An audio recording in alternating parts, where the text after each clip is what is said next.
లేబర్ల కంటే కాస్టేనేనని అన్నాడు. డియ్యాలో డియ్యాలా పూలచ్చి సామాన్ కంటే ట్రెండింగ్ నేనని అన్నాడు. డియ్యాలో డియ్యాలా వాళ్ళెక్కే చిట్టి పిక్కిల్ ఘాటే నాదని అన్నాడు. డియ్యాలో డియ్యాలా సుష్మా అంటే డాన్స్ కు మించిన నాట్యం నాదని అన్నాడు. డియ్యాలో డియ్యాలా ఫ్రంట్ బ్యాక్ చూశాడు వాళ్ళ కంటే బెస్ట్ అని అన్నాడు. అప్పుడవును చూశాడు అందంలో నువ్వు తోపన్నాడు. ఫేస్ చూసి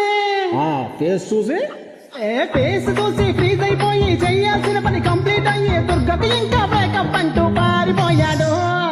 నీ అబ్బా అంత పని జరిగిందే. ఆడెవడో మాకు కూడా చెప్పరాదే. దుర్గా మా ఊరికి వస్తావా పాదం పాలు నీకు తాగిపిస్తాను. ఏలో డియ్యాలో దుర్గా మా ఊరికి వస్తావా క్లాసు కవర్ నీకు గిఫ్ట్ ఇస్తాను. ఏలో డియ్యాలో దుర్గా మా సైడ్కి వస్తావా నా ఫ్రెండ్ గారిని ఇచ్చి పెళ్లి చేస్తాను. అవును దుర్గా కమెంట్లోకి వస్తావా నీ లవర్ పేరు రాసి పెడతాను.